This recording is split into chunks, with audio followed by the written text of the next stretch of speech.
Same with men, where they're being shot all over the place in large numbers. We have a governor get up and say, oh, it's safe, we can handle it. He can't handle it. He's an incompetent guy. That's why they threw him out of the family business. I don't care if it's the National Guard, the Army, the Marines, the Air Force. I don't care who comes in, as long as we're safe. And that's the way most of the public feels. We're going to make Chicago really great again, and we're going to stop this crime. Then we're going to go to another one, and we're going to go city by city. We're going to have safe cities. The Insurrection Act, under what conditions or terms would you? Well, I'd do it if it was necessary. So far, it hasn't been necessary, but we have an Insurrection Act for a reason. If I had to enact it, I'd do that. If people were being killed and courts were holding us up, or governors or mayors were holding us up, sure, I'd do that. I mean, I want to make sure that people aren't killed. The racial targeting of black-led cities.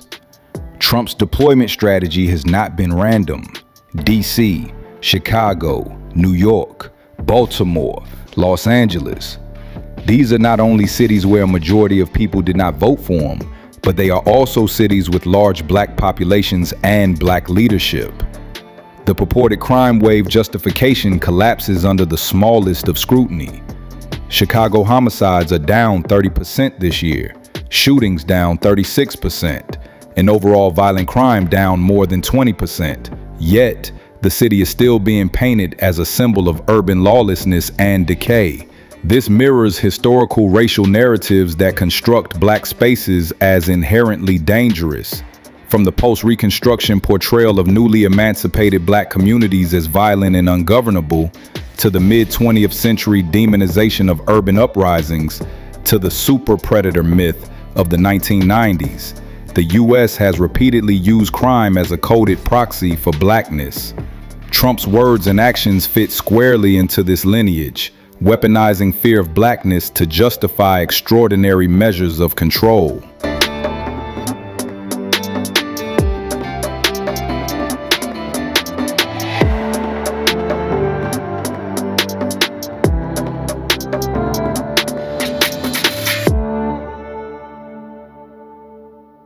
The Insurrection Act is a U.S. federal law enacted in 1807 that empowers the president to deploy the military and federalized National Guard units within the United States to suppress civil disorder, insurrection, or rebellion, and to enforce federal law when it is impracticable to do so through regular judicial means.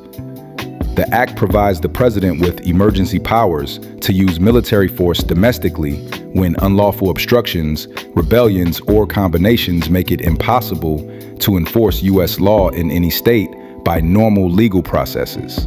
It stands as a major exception to the Posse Comitatus Act, which otherwise prohibits military involvement in civilian law enforcement unless specifically authorized by Congress or the Constitution.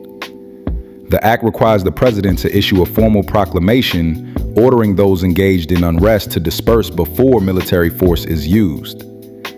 Authorization can occur if requested by a state legislature or governor, but there are also sections that allow for federal intervention without state consent in cases threatening federal authority or constitutional rights.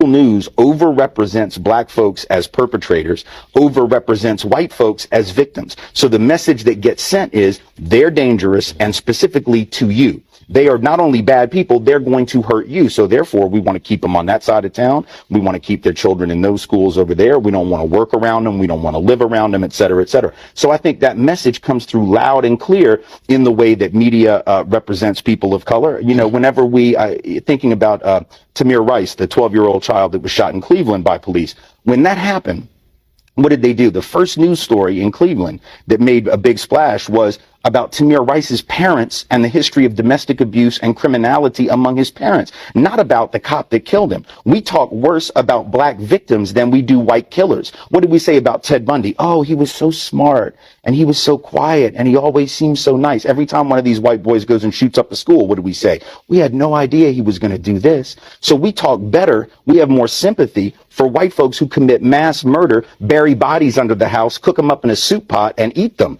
right? Than we do black folks who were killed by police. We start digging for every bad thing they ever did. We want to know if they had a juvenile record. We want to know if they'd ever been arrested. That's what the media does. And until that changes, I'm afraid white folks will stay in denial, and it'll be very hard for us to move forward, whether we're talking about cops or just average everyday folks.